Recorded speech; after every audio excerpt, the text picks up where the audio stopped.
Hoy there, it's Skyward Shield. Welcome to a new Football Talks. I am joined by Bill. Say hello, Bill.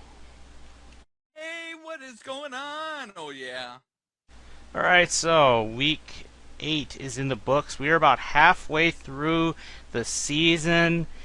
Let's get right into it, and let's start with the little throne of ease, Bill. The Patriots. What did I tell you? It might not have been a shutout, but it felt like one. Because Bill, like I said, you don't beat the Patriots and gloat about it and expect to do it again. It and the Patriots they punished both Ryan brothers, and I get a kick out of that, especially when I see Rob Ryan's sad face. Right, Bill? Exactly. I mean, it's the Ryan brothers went into this game thinking that they could do what they did to Jacoby Brissett, and it just didn't work. It just didn't work. Yep. So Tom Brady, this wasn't. I wouldn't say it was his best game. That was a couple games ago, if you ask me. But 3 touchdowns, I believe. I think he got 3 or 4. There was only one quarterback Uh, who did better than him, and I'm going to talk about him later. But got three, if I'm not mistaken. the other was a rushing touchdown, I think, to LeGarrette Blunt or White. I'm not sure. But No, it was LeGarrette Blunt. Yes. all right. So, Bill. So here's the best part. Normally, I think with also just to stick it to the Bills, they pulled a Rex Ryan on them. You know what Rex Ryan likes to do? Use whenever he plays a team that one of his players has or used to be with, that he would either make him the captain or have him score a touchdown or do something big against them, just to stick it to them for kicking him out. So what do they do? 52-yard bomb to Chris Hogan, lights out. The crowd was booing. They were upset. I'm not sure who they were booing at though. Chris Hogan or the Bills coaching staff for cutting him, or should I say the GM? Either or. I'm fine with it. I'm fine with whatever people think it is, right, Bill? Exactly. I mean, uh, the issue for the Bills was cutting Chris Hogan.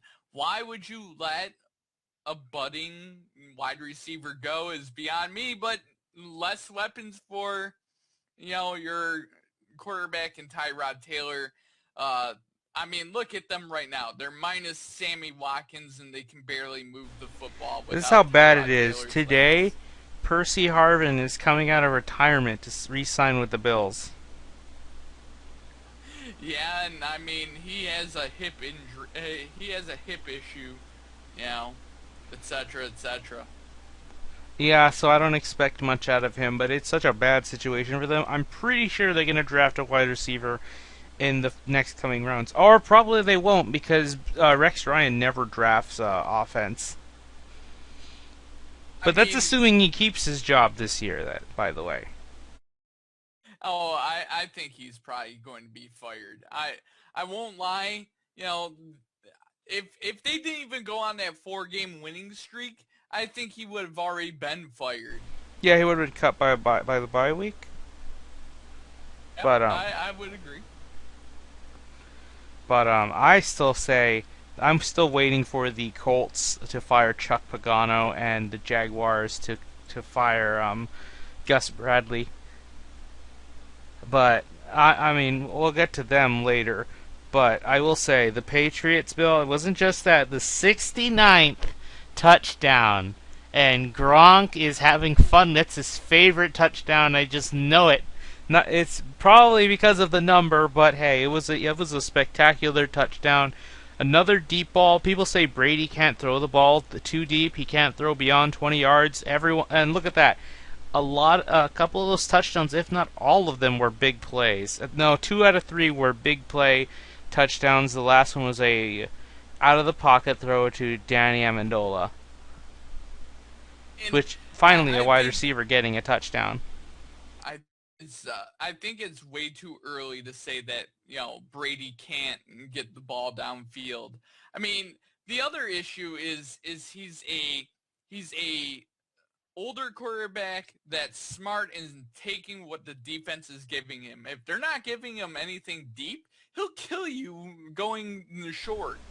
Also, you see how Rex was trying to plot up this really good defense against them, but Brady just dissected it. You put a small corner against Gronkowski. That is such a bad matchup. And he made them pay for it. Gronk got ahead of him, and that was an easy touchdown pass. It was horrifying for a Bills fan. But Bill, we should speak about a foreign object thrown onto the field. I'm not sure we could speak about it apparently. So Bill, how did you saw it happen live? I was not watching the game at that moment. So Bill, take me through your reactions to this. So I was watching the game, and they're driving down the field. They throw a pass. He catches it. He runs forward, gets tackled, and then a foreign object appears from the stands and lands on the turf. And then the announcers go, "Was there a flag thrown on the field? Was that a flag on the field? I couldn't see it properly, but was that a flag on the field?" And thankfully, the cameraman must have noticed what it was, and he didn't cut to it, and the producers didn't cut to that footage. But it was definitely not a flag that was thrown onto the Yep, field. I'll just say what it is because this one ain't exactly family friendly. Someone threw a dildo on the field. I'm certain if you look through the internet, you'll find it. It's not that hard to spot. But here's my big question: who threw it? Was it a Patriots fan or a Bills fan? Because either the Patriots fan was telling the Bills to go fuck themselves, or the Bills fans were trying to help. They're trying to help their coaching staff screw themselves over to the Patriots once again. Either way. The other issue is, if they really were caught, throwing stuff onto the field, that could have been a penalty against the Buffalo Bills for delay of game. I mean, luckily they didn't really call it, but Yeah, it blindsided them, so you couldn't see who threw it. Exactly. I mean, I'm gonna put my money that it was a Bills fan, though. This is a Bills thing to do. It wouldn't surprise me, to be honest. Yep. You know. But Bill, the other thing to mention, it feels like this is a really bad NFL. There are a few teams who are great, and the rest are so mediocre to piss poor garbage.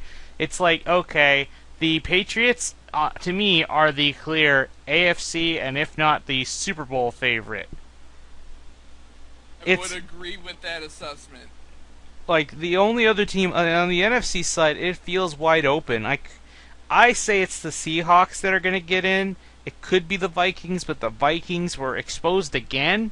They are not good on the road, so the Vikings need to win all of their home games and then win some on the road, some key NFC matchups on the road, because they are not going to last that long if they go up against an okay defense on the road. Like, if they play Seattle in the clink, I guarantee you it's going to look like they're the bad team. I'll put it this way. The Patriots have a team that's built as a team. And the other issue is that most teams in the NFL only are concentrating on their offense. The Patriots are winning because they're concentrating on everything. Yep. It's like, that's basically the Cowboys mentality, because Jerry Jones loves a flashy show. That's the Colts offense, that's the Packers offense, that's the Chargers thing. It's teams like them, they focus so much on offense. Although, to be fair, the Chargers have recently decided to focus on defense, which is good because you see what happens. You get Joey Bosa, who is probably well on his way to getting Defensive Rookie of the Year, and that's sad. He came back a month in the NFL, and he's just running away with it. Not a good draft class in terms of defense, minus him and Ramsey. But Bill, I would definitely agree. Agree. So Bill, is there anything else to note on the Patriots? Because this feels nothing new. I feel like there's not much to talk about aside from Gronk's 69th touchdown pass, the foreign object thrown on the field, and the Bills just getting owned. They're put back in their place. The AFC East belongs to New England, and it feels like it always will. I agree with everything you just said. I really don't have much to add. The game was a traditional Patriots domination. It is the how do you call it? It is the revenge season for Brady, and he's just getting mad at everybody. He's taking out any unfortunate souls who get in his way. And that's just how it is. And I'm fine with that, because fuck Roger Goodell. Stick it to Roger Goodell. In fact, later on, I'm going to mention Cam Newton, who's also trying to talk to Goodell. But here's the thing, Goodell won't listen to him. But we'll talk about that later. But anyway, so let's move on to a game between our teams. Bill, this is the first Lions game in Texas of this year, because they're coming back to Texas at the end of the season to play a revenge game against Dallas. But today they were in Houston. And Bill, Jim Bob Cooter, let me tell you, I like this Cooter, but he got shut down. And by a J.J. Wattless team, no less. What do you think, Bill? Do you think this is perhaps the best defense you're going to run into minus the Vikings? Yes. I would say yes, because they were getting consistent pressure on a really shaky offensive line for the Lions. I mean, the offensive line is better than last year for the Lions. I think it's better. I think it's a bit better when it comes to running, but it needs to be with those right running backs. With Abdullah there, you saw him getting around small holes, and same with Theo Riddick, who's good for the passing type, the quick pass type of run. And right. Theo Riddick wasn't half bad. It's kind of shocking they didn't try to run with them more. That's because look, everyone who's going to play the Lions this year knows we have to shut down the passing game, make them run. We have to make them waste time running, and make sure that doesn't work either. But the priority is contain Golden Tate, contain Marvin Jones, which the Texans did to an extent, but they did not run the ball more. I thought Theo Riddick, if he kept getting fed, I don't think he'd torch the defense, but at the very least, the Lions probably would have been in this. But to be fair, the Lions screwed themselves by missing 2 kicks, 2 field goals. That would have made it 19-20 if they got both of them, which means all it would have taken was a field goal, another field goal, just to win the game. Matt Prater missed 2 kicks today. I don't think his job is on the line, but he really needs to make those kicks, especially when you're in a dome, no less. I agree, but I'll put it this way: most of the game was played. It was a close game. The score didn't indicate how close it was, but the game was close. It was within reach for both teams. The Houston Texans didn't really do much on offense. They just did enough. Brock Osweiler just did enough on the Lions defense. Yeah, to me, that's still a red flag. Look, I don't know if you heard Bill O'Brien's post-game interview, but when John McClain, reporter for the Houston Chronicle, asked him, "You don't seem very happy about being 5-3." It's like, I'm happy. I'm excited right now. Can't you tell? It's like, I'm guessing, I know that's his way. He never is really excited. But I will say, I don't think that's all just part of his normal personality. I think he is legit concerned. During the bye week, he's going to let the players that need to rest. So, like, the whole secondary for the Texans is probably going to rest. And the offensive line is going to be working. And the Lions are probably going to do the same when they get their bye week after this week. They're going to make their offensive lines work, in particular the right side. Here's the thing, the Texans and the Lions are in the same boat. They have right offensive line side issues. Their right tackles and their right guards are gone. Well, they're not, either they're gone or they're bad, because Houston, as you know, lost their right tackle for the year and possibly forever. I'm pretty sure it's forever. I forget his name. Yes. Yeah, he's probably gone forever, but you never know. It could be a football miracle, and who knows, maybe they'll make a movie about him. But those lines need to work because they need to gel. The Lions' offensive line, I think, is better because it has the potential to gel and become good. You've seen it. You've seen where moments where it can be good, much more than the Texans are, minus the right tackle. I can't believe I'm forgetting his name. Oh, Derek Newton. That's the name. Right. So at least Detroit won't have to invest many more picks into their line, but Houston definitely will. Here's the issue, what? and the issue is we had the wrong person making choices for our offensive line to fix it prior to Bob Quinn. Bob Quinn knows his offensive linemen. He knows how to build teams like that. I mean, look at the Patriots. Now, if we look at Martin Mayhew, who he picked at for offensive line versus who Bob Quinn picked for offensive line, Mayhew picked Laken Tomlinson, consistently scoring a negative in terms of analytics per game. He's scoring negative. Negative is a bad number in analytics terms. Now, we look at Bob Quinn, and he picks Taylor Decker, and who has been consistently getting positive analytics game on and game out.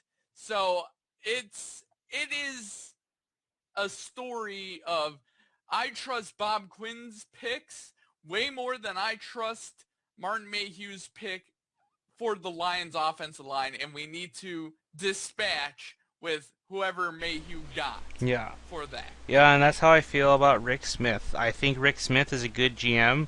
Like, if any head has to roll for Brock Osweiler's, I would rather give up Bill O'Brien's head than Rick Smith. I know that sounds crazy, but here's the thing. Rick Smith, at the very least, it doesn't matter where you are in the draft. If you were the first pick or the 32nd pick, you're starting. If I'm drafting you, that means you're starter ready. And if you're not entirely starter ready, well, you better get goods fast. And they get good fast. Kevin Johnson was playing good till he broke his foot again and is on IR. I just hope that doesn't become a trend, because you see flashes of him becoming a good cornerback. I don't know if he'll be a Richard Sherman, but who knows? And then Will Fuller, which I need to mention, Houston lost 2 wide receivers this game. They lost both Will Fuller and Jalen Strong. Don't know how long their injuries are, but now here's their wide receiver core. Hopkins, which thank God he's still playing, and he's back a little bit. Keith Mumphrey, and I forget the other guy. Oh, Braxton Miller. They only have 3 wide receivers. Unless one of those 2 have to go on IR, they have to make room for players now and just get some guys off the street, because they need help. I don't think they needed a trade. They're fine, because these will be temporary. They just need someone to fill those slots, someone to step up while these other 2 are gone, because it's one thing if you lose just one, but you lost both, and you don't know for how long. I don't think Will Fuller's out for the year. If either or 2 is going to be gone, I'm pretty sure it's Jalen Strong, because his injury looked much more serious. I think it was a non-contact injury. He was trying to run a play, and then he just fell. He just fell when the play stopped. So I'm not sure. I think it's had something to do with his where his lower leg was, but I'm not sure. I need to look at the details for that, but as far as I know, they're okay. They'll be okay long term, hopefully. But yeah, now if you want to talk, Bill, you want to talk about teams thin in certain positions. The Lions were thin on corner, whereas the Texans are thin on wide receivers. And the Lions made a trade for Jonathan Banks from the Tampa Bay Buccaneers, a second-round pick from them a few years ago, not turning out well, traded for a 7th round. So, on paper, this looks like a really good trade because you're getting a 2nd round talent, which means if you can correct him, if Bob Quinn can get him corrected and ready to play, congrats, Bill, you won this trade. That's what we could hope for, right? I'm in the boat that I trust what Bob Quinn is doing because what the the Lions already with a few of their trades have already paid dividends under Bob Quinn.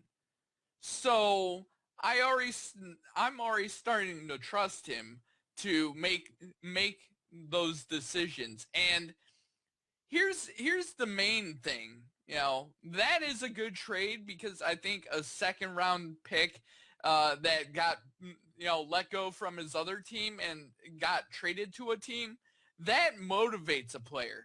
That motivates people.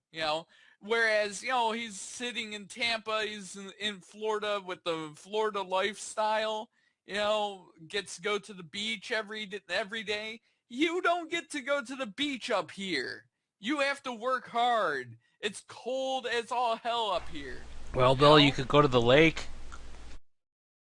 I mean, yes. I mean, Bill, let's go fishing. I mean, the lakes are really nice, but I mean, it's not South Florida, Well, that's fine. But we'll talk a little Tampa Bay later. But other than that, Bill, this game, to me, like I said, it came down to Matt Prater's missed kicks. If he made both of them, this game would be much more different. The Lions would have played with a little more, I think, be a little more calmer, because all they would need to do is to get to like the 30 and kick from there. Would have been a much more manageable situation than having to go for 2 touchdowns from behind.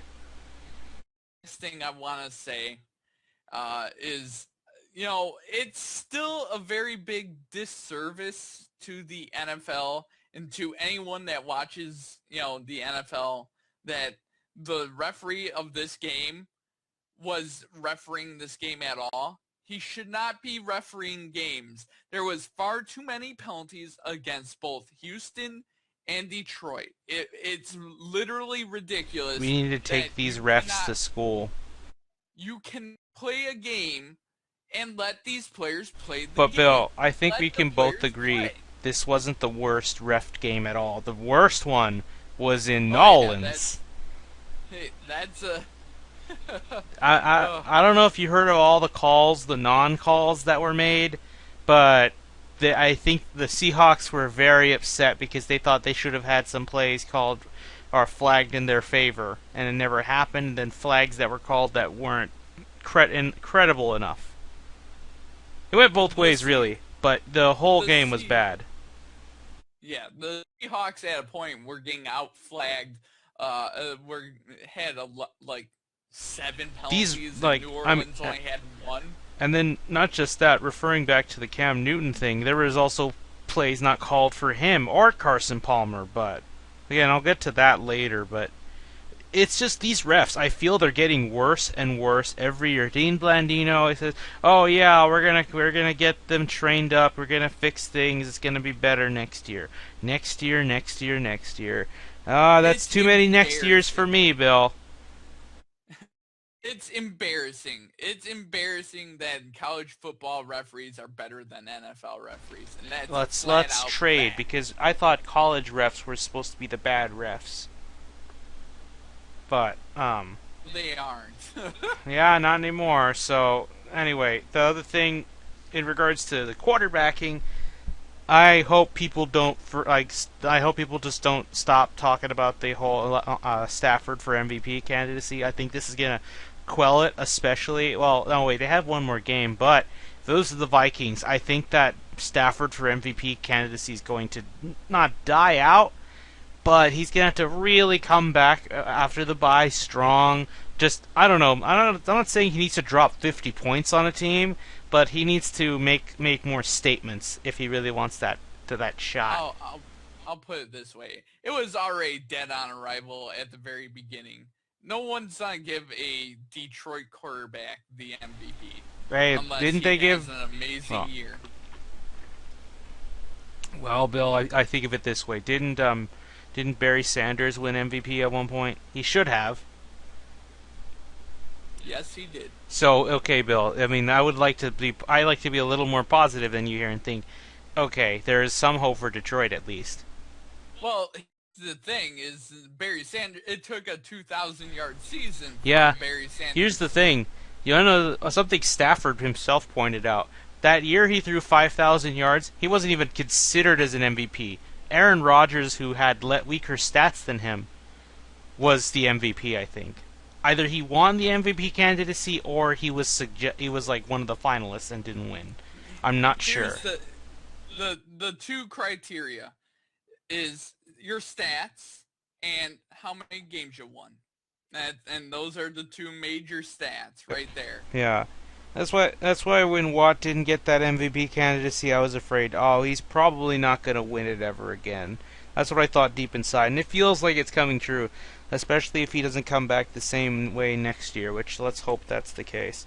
I'd like for Watt to get a trophy because he deserves one. I don't want him to get what I call the Charles Barkley effect,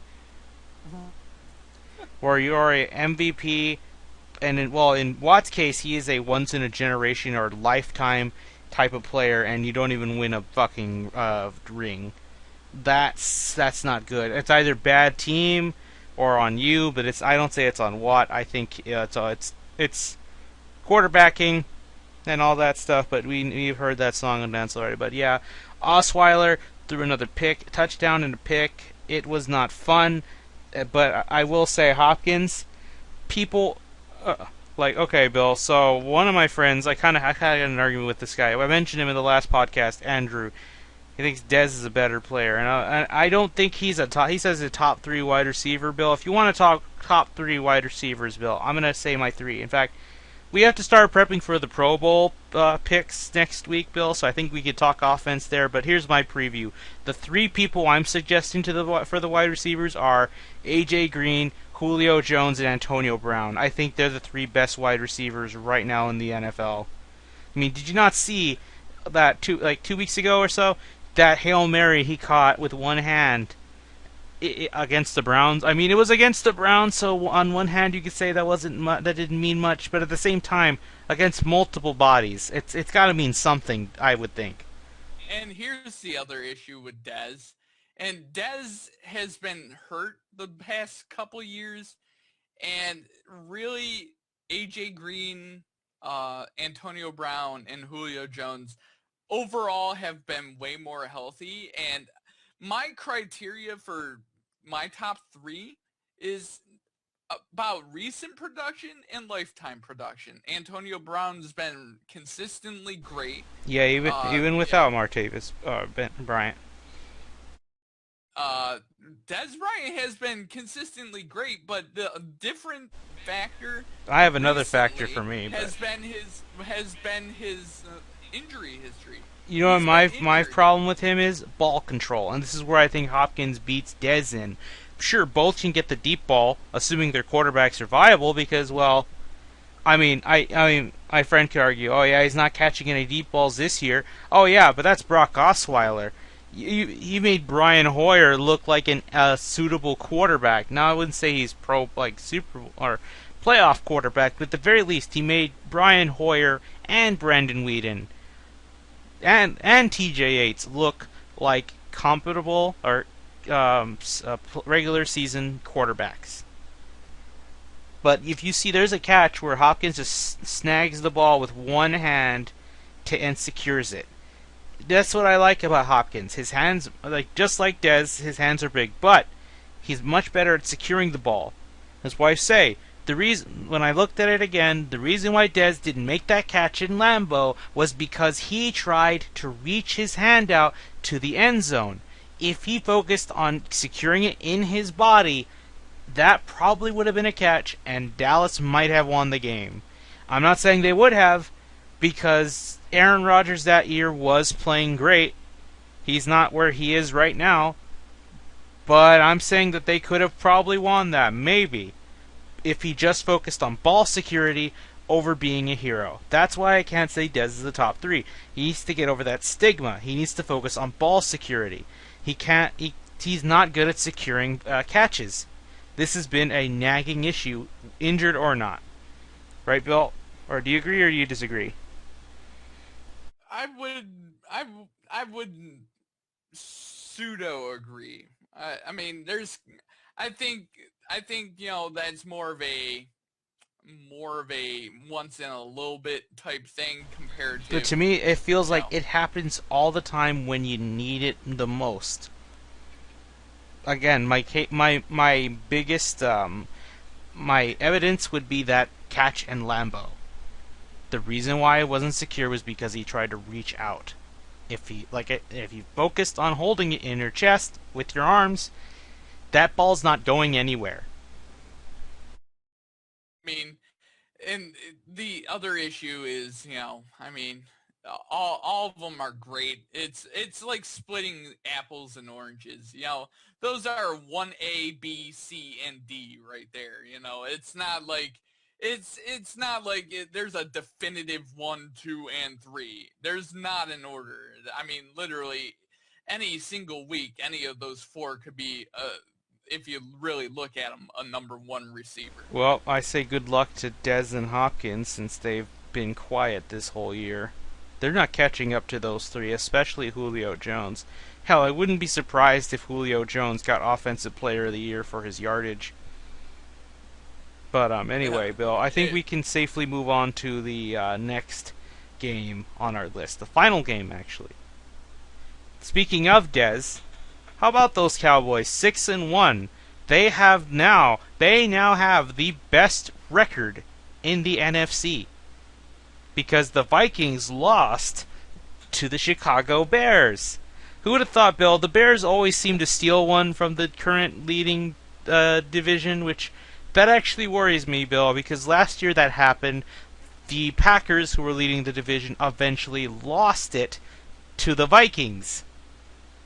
I'm throwing a bit of a. How do I put it? It's a long shot, Bill, but could it be that now that the Vikings lost this game to the Bears, that division game might very well cost them the division, especially if Detroit splits with them and Green Bay takes one from them in Lambeau? Would that... I feel like it's the Bears' curse. They hit a team, they beat a good team, they steal a game from them, and that game is the reason why they're not as high as they are in the playoff spot rankings. I mean, overall, the Bears are a scary team. Scary bad. Yeah, but they sneak up on you, and if you overlook that team's going to beat you. Again, I refer to their linebacking core. I think their linebacking core is great. It's just everything else on the defense that's not so good. If they build around that, they won't have 85 Bears on their hands, but hey, there's nothing wrong with attempting it and getting as close as you can to that type of caliber. But, with the way they keep just kicking out GMs and coaches, I don't think they'll ever get there. They just implode every few years. You know what I mean? You just hit the reset button after dying a few times, right? Game. Right. But anyway, let's talk about the Cowboys who were losing to the Eagles. The Eagles were having their way. Carson Wentz was playing good. But Dak Prescott and Ezekiel Elliott decide to wake up and start making plays. So not only did they have to tie the game, but they also had to go in overtime, Bill. They had to run down the field, go for a touchdown, win it all. And what happens? An Eagles misplay in which 2 of their players run into each other. They channeled their inner Morris Claiborne and Sean Lee to leave Jason Witten all alone in the end zone, and that was the end of that. That was all she wrote. The Cowboys win in overtime. We don't have to worry about another tie. But it was a how do I call it, a game of twists and turns. Though really it was just to come from behind. I don't think the lead changed that often. It was first the Eagles, then the Cowboys, and the Eagles had it for a long time, if not the whole game, until the very last moments. Then they tie, and that's the end of it.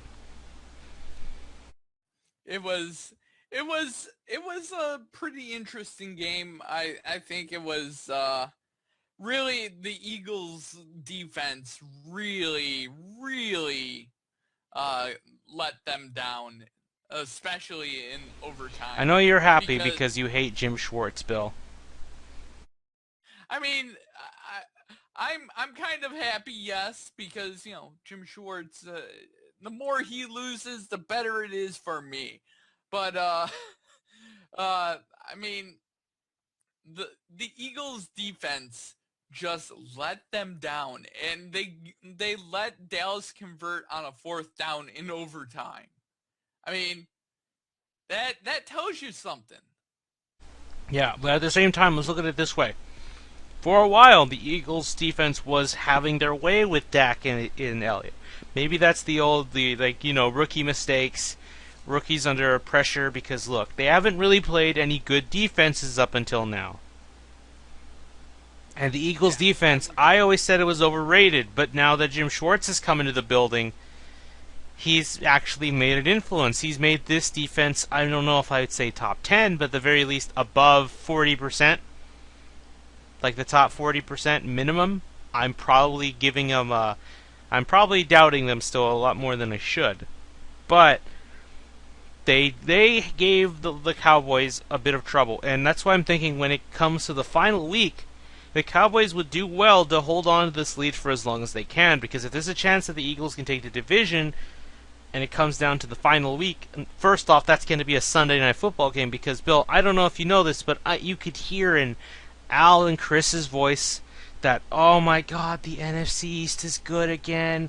Yeah, we're so right, because we love the NFC East. If we could, we'd have nothing but Cowboys games and NFC East divisional matchups just every week. They'd do it if they could, Bill. They would do it.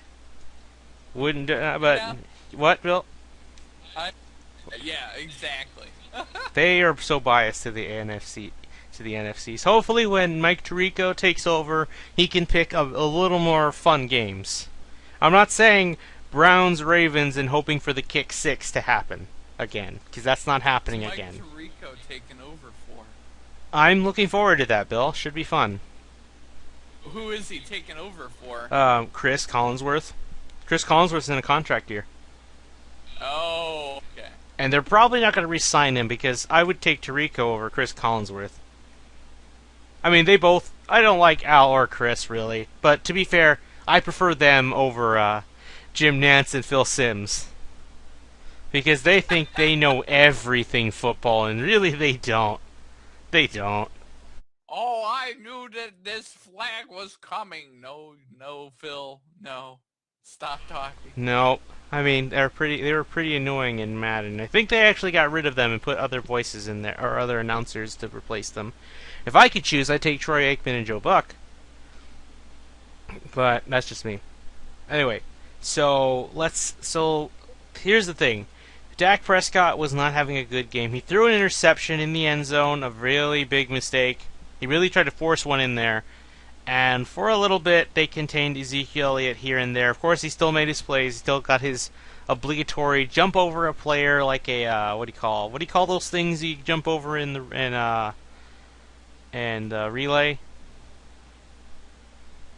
A hurdle? Yeah, a hurdle. You have the obligatory jump over a guy like he's a hurdle. But here's a fun fact. Despite how much I give shit on this Cowboys defense, they haven't allowed more than 23 points this year so far. They haven't allowed a 100-yard rushing game, nor have they allowed a 100 receiving yard or receiver to come in. That's a little surprising, Bill, if you ask me. I give them a lot of shit. However, there's something that needs to be said. Morris Claiborne, last year's first-round pick, is gone for the year with a sports hernia. And I'm telling you this, Bill. I gave this defense shit, and I still will. But they were a lot better than when DeMarco Murray was in Dallas. Why? Because of players like Morris Claiborne. I think Morris Claiborne is their best cornerback by far. Brandon Carr is garbage. Orlando Scandrick is garbage. Orlando Scandrick cannot even cover Odell Beckham, who they still got to play another time for the life of him. They can't handle him. And really, they couldn't handle him even with Morris Claiborne. So they need help in the cornerback group. That is their Achilles heel. You play against a team like the Patriots, or you play against a team with a bunch of wide receivers like Atlanta, they're going to torch you because your cornerbacks can't cover them. But the loss of Morris Claiborne, I'm not saying he was the centerpiece of their whole defense. I would say that might be Sean Lee now. Which, thankfully, he's playing a lot more healthier, but he needs help a little bit too. But that's because Rolando McClain decides to do drugs all the time. But hey, that's the Cowboys' lifestyle. You party hard. But I credit Dallas. They've proven me wrong. I mean, unless they plummet from here and go 6-10, which I really doubt, considering who they're playing this week, Bill. And I know you're gonna pick Dallas 10 times out of 10 if they played 10 games in a row with the Cleveland Browns. Yeah, I would pick Dallas every day of the week if they played Cleveland from here on out to the end of the year. I'd pick Dallas. Yep. All right, Bill. So, yeah, this Dallas defense I wouldn't say is in jeopardy, but trust me, the minute they play with someone with a couple, not just one good wide receiver, because you can just double cover that guy, but you play with a team that has very good wide receivers like the Falcons, who have Mo Sanu, who was the clutch player for them, and Julio Jones, rip the dream. That's all I have to say about that. The linemen, I mean, I like Tyrone Crawford, but he has been quiet. He needs to make some plays. They need to sack the quarterback, basically. But, yeah. I mean, to be fair, the Philadelphia Eagles line is no slouch either. I really miss Brandon Brooks, Bill, in case you couldn't tell. I really miss that guy. Why did he leave Houston? Because he wouldn't have these issues on the right side of our line. But anyway, I think that's all I have to say on Dallas. Nice job on them. Dez even got his first touchdown. Dez got a touchdown. Dak Prescott ran in for one as well. I feel like he might have the most rushing touchdowns among quarterbacks because Cam's been quiet. I don't see that. I don't see him getting 20 touchdowns over the course of over the rest of the year. Russell Wilson, as you know, he's injured. He's not going to run from the pocket all day like before. But Aaron Rodgers is going to throw the football 9. Yeah, especially now that Jordy Nelson is there. No, Bill, what they're going to do is have Jordy Nelson bitch for a flag. Ah, he held me. Throw a flag. You know, Bill, Jordy Nelson is the soccer player of the NFL because that's what soccer players do. They trip themselves and say, "He tripped me." Give him give him a yellow or a red card and get him out of the game. That's what they do. But anyway, Bill. So we won't have as much to talk about next week because next week Dallas and New England will be on the bye. So the plan will be talk the Pro Bowl there. I don't know if we'll cover the whole thing. But yeah, the one thing I will mention is there was a Patriots trade yesterday, I think.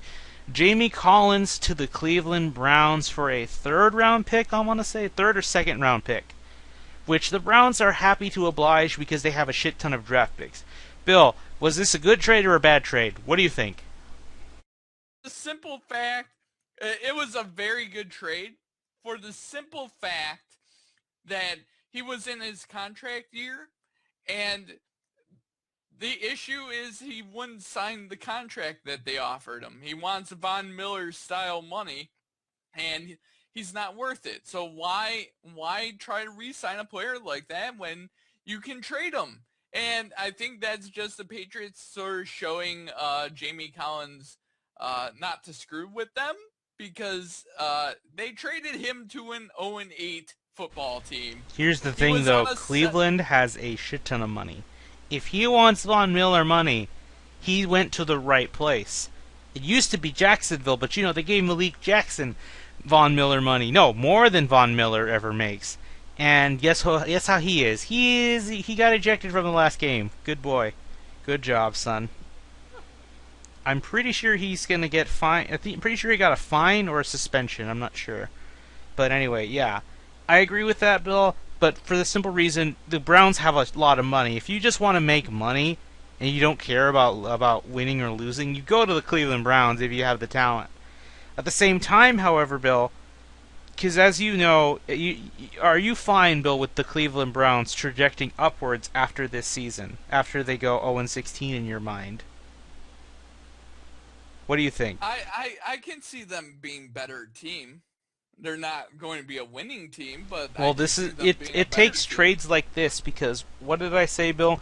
If they never traded any picks at all for the next couple years, they would have over half their roster filled with players in the rookie contracts. So, making trades now or towards the draft for higher draft picks to possibly get better quality players who can make impacts a little bit faster than others might be better for them in the long term. Same with the Titans as well, but the Titans are trajecting upward, and that scares me because, well, I won't say scares me, I just don't want them to be good because, as you know, Bill, I don't like the Titans. I don't like Mike Right. Mularkey, and honestly, if the Titans want to get good, they'll fire Mike Mularkey because he's a load of malarkey. Not a good coach. I mean, DeMarco Murray is good for them, but now he's hurt. But with the coaching staff like that, they'll never get past the playoffs. Like, I mean, opening day of the playoffs, they're gonna get wrecked by either the Raiders, Chiefs, Broncos, or Chargers. Because I swear, Bill, you want me to be honest? I would love for the Texans to give up their playoff spot for the other AFC West team that doesn't get in the playoffs because it has to be a team from each damn division. Because I would like to give the whole AFC West a playoff spot because they are so much better than the Texans and especially the other three teams that are garbage in the AFC South. It's very noble, but that's definitely not going to happen. Definitely not going to happen. But Bill, I'm fine. I see the Jamie Collins trade, but at the same time, I'm just glad it's not Dante Hightower because let me tell you, Dante Hightower is their he is their Jenga piece on defense. He is the play caller for them. He calls. He makes the right calls. He is their leader. Which I know people would say it's probably Ninkovich because of the veteran presence and Malcolm Butler, but I think Dante Hightower because he's in the middle of his career, at his peak, so he's a bit of a veteran, but still can get better. Do you see what I mean? He reminds me of an old linebacker that they used to have. Oh my God, I forget his name. But next to him was Teddy Bruschi. And then it was, what is his dang name? I don't remember it. I'm going to look it up for you, Bill, but let's see. Literally, oh man, I know who I'm talking about. I can see him. He's on NFL Network. Good Lord. I'm just going to look up. He's on NFL Network. Let's see. Let's see. He sort of reminds me of him because Bruschi was a Ninkovich type, more of an instinctual Willie McGinnis. linebacker. Yeah, Willie McGinnis. That's who I'm thinking of. All right, Bill. Okay, so what about Willie McGinnis? Willie McGinnis, Dante Hightower reminds me of Willie McGinnis. Willie McGinnis was a proven winner and a great quarterback of the defense. And I think Dante Hightower fits that role pretty perfectly. Yeah, that's why I say out of all of those defensive players, you don't trade Hightower because you saw when he was not in the Broncos game last year, that's why I think they lost. They had a lot more blown coverage because just like how Tom Brady can dissect and be pretty much a surgeon on offense, Dante Hightower can pretty much do a similar effect on defense for them. So, just glad it's not him. Jamie Collins, I mean, at best case, the Browns can get a little better because of him. But at worst case, here's the worst case: he'll just leave Cleveland and go somewhere else. He's still gonna get money no matter where he goes. You know what I mean? At the very least, because look, what did the Patriots lose really from giving up him for a second or third round pick, which they should have had because Goodell's like, oh, this guy who beat up his wife, I'm just gonna give 1 game suspension. Oh, Tom Brady supposedly cheated. I'm taking all your draft picks and charging you money and suspending you for 4 games. Okay, seems legit. So they're essentially getting a pick back now for this. So, Yeah. what do they really lose? I don't think they lose much here. I mean, Jamie Collins is kind of a loss, but the rest of the linebackers are playing good, if you ask me. But, anyway, so on to the rest of the league. Bill, there's one game I absolutely want to talk about, but I'll get to that in a second. Another tie game, Bill. Back-to-back ties. The Washington football team disappoints me. I mean, I wanted the Bengals to win. I'm glad it doesn't count as a loss, that I got it wrong. Because, Bill, we have 2 ties now, back-to-back ties. That hasn't been seen since 1997, I want to say. I'm not sure. I forget. But, yeah, fun. I guess you could say that was a fun game for New England, for London. But London isn't surprised by a tie because, unlike us, in soccer, ties can happen a lot more frequently than they do in the NFL. But Exactly. so it's like, oh, a tie. That's nothing new to us. And every other NFL fan from America is like, what you talking about? That's crazy. Why is it a tie? But other no games. NFL game should ever go into a tie. Yeah. I'm sorry. We mentioned bad ref play. The Seahawks getting screwed over by the Saints. Well, by the refs in the Saints game. But I'm shocked. The Jimmy Graham revenge game didn't come to fold. I don't even think Jimmy Graham got a touchdown. Did he? I don't think he did. I don't think he did either. He got good yardage, but they did not let him get in the end zone because they weren't. He's supposed to be an end zone threat. But hey, it's fine. I mean, he's not going to be the greatest tight end ever because that's Gronk's spot already. That's his title. Anyway. Next game, Bill, the Oakland Raiders, Bill. They are my favorite team to watch. I got to see a little bit of that overtime, and then they took it off because they're like, oh, due to contract reasons, we can't show you the rest of the game. Fuck you. You weren't even going to show any other games, CBS. Just show me that game. I wanted to see that play live where Derek Carr on I think it's 4th and 10. I forget what exactly the down was. But Bill, Blackjack Del Rio did it again. 4th and 6, 4th and 10 or whatever. We've got 2 minutes left. No one has their timeouts. If we don't get this, can we really expect the Buccaneers to give us enough time? I doubt it. We're gonna go for it, and it worked. Get the pass to Seth Roberts, I think his name was. He breaks 2 tackles at the same time and is to the house. That's all she wrote. The Oakland Raiders, Bill, are 6-2. I see people still doubting him, pundits and all that, and I can understand. Are they a Super Bowl team? No. With the garbage defense, they're going to go into New England and get shut out like 80 to 30 points. But oh, jeez. What, Bill? I said, jeez. Yeah. But Bill, people seem to say, oh, they're treating it, when people say they're not going to win, it feels like not as a proper criticism, like, oh yeah, their defense is bad. If that's all you say, that's fair. But they're acting so smug and so, yeah, these guys aren't a good team. They just lucked out. They didn't luck out. No, they went aggressive when they needed to. They play to win. Now let me ask you, name me a coach who would do something like this. I can only think of one, Mike Tomlin, and even he gets passive and wishy-washy at times. Blackjack Del Rio puts he puts all his chips on the table to win it all, and it's worked twice. It won't work every time, I think, but so far he is reaping in all the rewards. Exactly. I mean, they won the game and they're 6-2. I mean, that's the difference between them being 6-2 and right now being 4-4. Yeah. But here's the thing, Bill. I know we mentioned it before about them moving. I think that if they end this season on a high note, like I'm not saying they go 9-7. Oh, I mean they go 10-6, maybe secure the division. I'd like to believe there's a chance they could stay.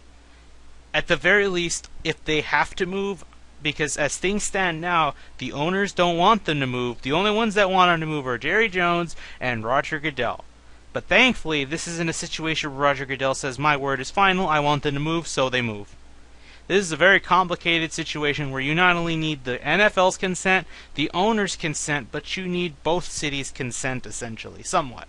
But you mostly need Las Vegas, which they're agreeing, but now Oakland at least has a chance to say, hey, we can build a new stadium here, so they don't have to move. So that's the end of that. I mean, it took them a while. I mean, it really all depends what Mark Davis wants to do with his team. And I'll put it this way. If he wants to move that team to Las Vegas, they're going to move to Las Vegas. And here's the other issue is if the owners don't vote for that move, what's to stop them from stopping some other moves of teams that might move? No, because look, there's two teams that are going to move, that could move, and they're both in the AFC West. Them and the Chargers. But who do you think is more likely to move? They're not going to make both of them move, are they? I think they would make one move, but let another stay. Because it would be a hassle for another team to move just after the LA thing. But the LA thing went over so fast. It was easy. But these two are much more complicated, and you can't get both. Is going to move, and I feel like San Diego's on stay. I feel like Oakland's going to move because San Diego, as things stand now, from what I've heard, they are still having a lot more trouble getting their new stadium. That's why I'm thinking that Oakland will stay, because they've made more progress in the city compared to San Diego. But that's just me. And now, predicting the future. It's predicting the future. There's really no way to really know. Well, we can debate it all day, but again, you have to wait and see. But hey, Bill, those Packers getting taken out by Atlanta by Mo Sanu. I'm pretty sure Cincinnati misses him, because they sure could have used him to beat the Washington football team. Bill, aren't you glad the Packers have lost 3 games already? And it's not, and they normally lose 3 games when it's snowing in Lambeau. That's how long it took, and we're barely hitting November, and they've already lost 3 games. I'm very happy that they have lost. Yeah, so I can only say keep it up. I'm fine with that. But anyway, the last thing to mention before we go to the picks is Cam Newton's statement about how he feels he's been getting wrong. They mentioned it before in Week 1 when they pretty much massacred him. Denver massacred him on opening night, which I think you and I both agreed that the NFL should have do some more precautionary measures about it. And now it happened again, and even I will acknowledge it. What's his name? I forget his first name, but Campbell for the Cardinals got a low blow on Cam well after the throw was made, and he landed in a weird spot where if he were a smaller frame quarterback, I'm not saying it would have killed him, but he would probably have been on a stretcher. Probably would have broke his leg. Probably would have broke his neck. You did see how much his head moved when he hit the turf? It was bad. But Cam's statement was that he's going to try to talk to Goodell and see why are the refs just keep constantly overlooking him. Although, to be fair, I will say, I know it sounds like I'm against Cam here, but just this is all I have to say about that. It's like, you should have mentioned also what happened to Carson Palmer. You saw him too. Your team massacred him. I get you don't want to call out your own team, because the last thing you want is to piss off people in the locker room, especially when you're the former NFC champs and you're 2-5. I get that, but at the same time, you should be mentioning other quarterbacks who are being banged up and aren't getting called as well. Like even like Russell Wilson, your rival, or your soon-to-be rival, I'd say, all getting beat up. Nothing happened to him. I saw there's some bad plays when he was playing against the Rams where they tenderized him pretty much. Nothing happened there. Carson Palmer, you saw, nothing happened there. Nothing with Cam. There are plenty of quarterbacks who get hit but don't get called, while other quarterbacks who barely get hit and they get a call every time. Isn't that right, Aaron Rodgers last year with the he touched my face mask with his finger. With one finger. That's a flag. Right? Did you see what I mean? I get his point. I just want to say that. I want it's like to add on, not to counter. Not to counter his argument. It's like, yeah, you should mention the other quarterbacks. Just the more you cite, that makes people want to look and see. It's like, oh, look, he's right. This guy's also been getting roughed up, and the refs just keep overlooking it. That's not fair. Because that means you're not just getting the Carolina Panthers fans riled up, but you're getting fans of, let's say, the Cardinals or the Seahawks. They're getting in on the action too. They're trying to tell Goodell, hey, you need to look into this shit and fix it. But is Goodell going to listen? Hell no. You think Goodell gives a shit? He won't he won't care unless it becomes an issue, just like the Ray Rice assault scandal. That's the only. It would take the whole media, not just sports media, but media in general, to get on his ass and say either call her his job, call for reform, all that stuff. Which is unfortunate. That's a sign of a bad owner or a bad commissioner when it takes the media calling him out to, like, basically, to put it one way, this sounds insulting, but it takes sports casuals to non-sports fans to tell you how to do your job because you're doing such a bad job at it. That's the only time he bothers with it. Which, Bill, I don't need to ask you, but I'll ask it anyway. Should Goodell just stop being the commissioner? Roger Goodell has been the worst commissioner in the last 50 years, so yes he should, because he's an idiot. He is terrible. I mean, I guess you could say how he acts reflects the refs, since the refs are negligent and they call flags that don't need to be called, such as the Amari Cooper one. Oh, he threw the ball up in the air and his hand came down in a weird way. That's a flag. I'm not going to look at it. I'm just going to say, yeah, it's a flag, because if I pull it back, I'm not going to go to the playoffs. Because they want money over getting correct, fair calls, which I guess that's just how people are. But anyway, Bill, are you ready for the picks? Yeah! Alright, Bill, start with Thursday night. Thursday night game is the Atlanta Falcons at the Tampa Bay Buccaneers. The Buccaneers were feisty against the Raiders, but the Raiders' defense was the worst in the NFL. So I am changing my pick from Tampa Bay to Atlanta. Atlanta's 5-3. If they beat the Buccaneers here, they're going to practically be running away with the division right now, and they want that.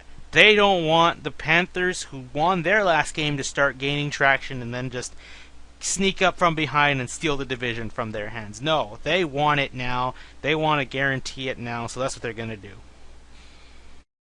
I agree. I've got the Falcons beating the Buccaneers. I think they're going to absolutely demolish them.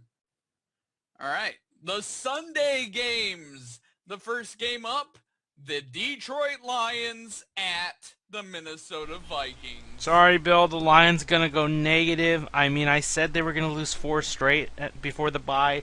Looks like I was half wrong. They got 2 right, which is a fortunate miscalculation. But at home, or should I say at Minnesota, where they lost 2 in a row, they aren't having that. They want to shut down a team. They're going to do it because, Bill, I'm sorry, the Vikings are the new Seahawks in terms of winning it at their place. It's really hard.